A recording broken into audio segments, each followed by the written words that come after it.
At midday in Bengaluru, the road seems to shimmer. A water tanker pushes through traffic. People wait beside empty plastic containers. A hose drops into a concrete tank. One resident lifts a phone, scans a UPI code, and pays before the driver opens the valve. Then the water starts pouring.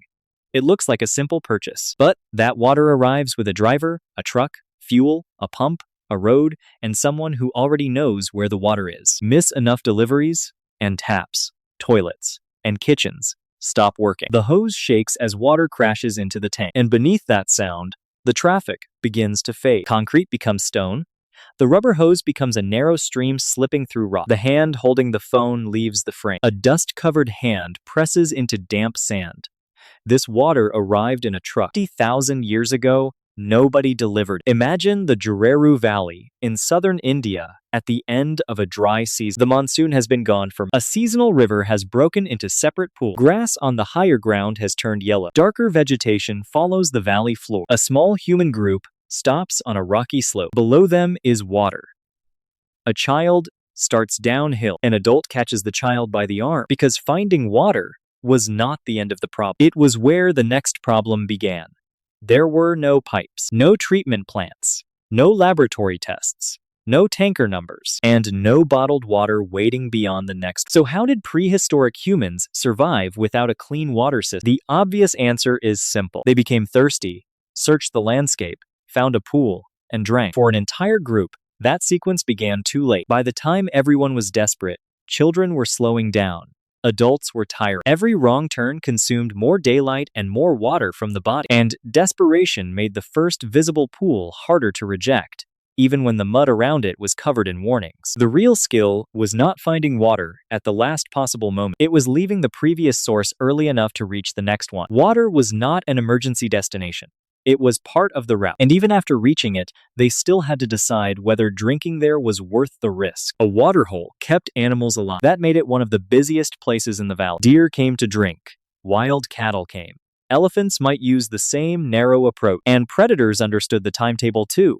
Drinking placed a human in a terrible position. You stepped onto mud, lowered your body, turned your eyes down, and occupied both hands. Your neck and back were exposed, and escape might mean climbing a slippery bank. For a few seconds, the act of staying alive made the human easier to kill. The danger did not need to leap from the bushes. A fresh paw print beside the pool could be enough. Its edges are sharp.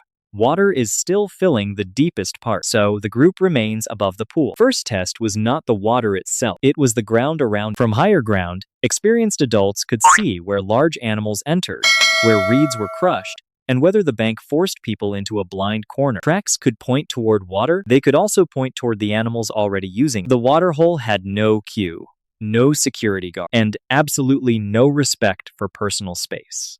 But what if the water looked safe and the danger left no tracks? Upstream, a carcass might be rotting in a shallow channel. Dung could wash downhill. A herd could churn mud and waste through the same pool another group planned to drink. The surface might still look clear. The most dangerous animal near the water might already be dead. Prehistoric people did not know the names of bacteria, viruses, or parasites. They could not detect the pathogen itself. They could only read the evidence around. If sickness repeatedly followed water from one place, the pattern could be remembered. A carcass upstream, fresh dung, rotting smells, and disturbed mud all added warning. They had no laboratory test.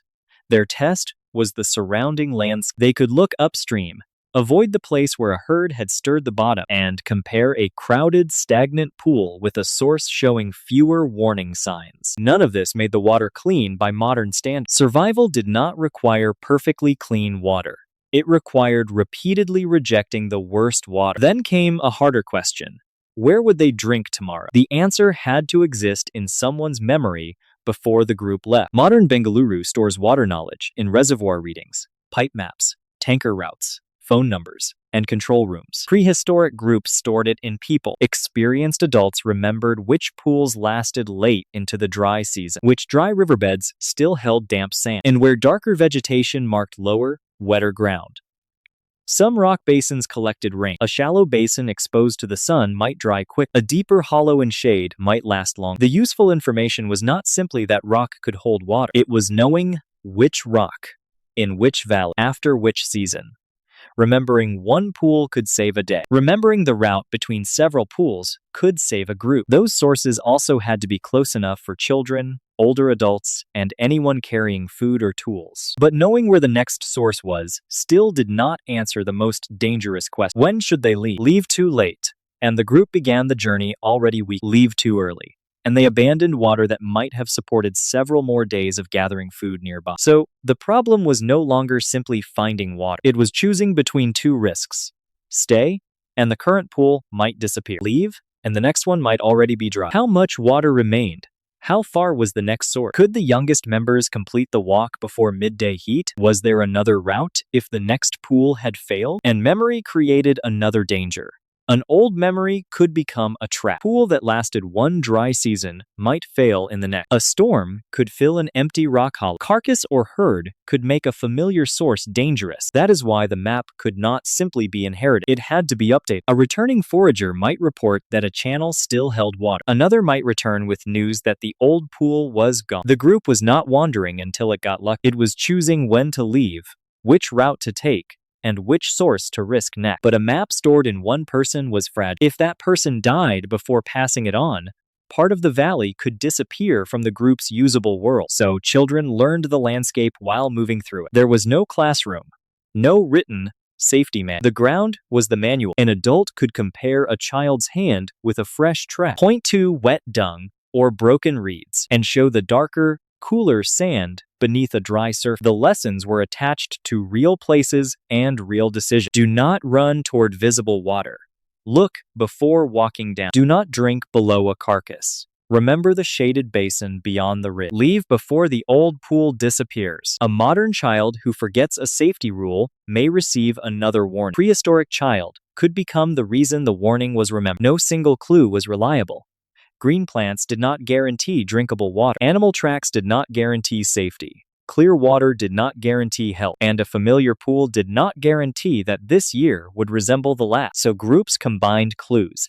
They remembered the season, checked the ground, watched animal movement, judged the distance, and compared one dangerous option with another. Now the group must make the choice. This entire system was built. They leave visible water behind. The decision costs time and energy. Fresh predator tracks cover one bank. Heavy animal traffic has churned the other into mud, so they continue through the valley. Later, they reach a shaded rock basin above the main animal path. There are fewer tracks. No carcass lies uphill from it, and the water has not been trampled into mud. One adult watches the brush while another collects water. The child remains close to the group. It is not safe. It is safer. Finding water first was not the winning skill. The winning skill was knowing when the nearest water was the wrong water. Back in Bengaluru, the tanker valve closes. The resident sees a full tank. What remains invisible is the chain behind the source operator, the pump technician, the mechanic, the driver, the road, the payment system. Modern people have not escaped the water problem. We have transferred most of it to specialists. Prehistoric humans survived without that infrastructure by building another shared memory. Careful timing, landscape reading, and teaching. They did not wait until thirst forced them to search at random. They moved through a remembered chain of seasonal sources, and they chose the least dangerous water available instead of waiting for perfectly clean water. Today, water follows a pipe to reach us. Back then, people had to follow memory to reach water.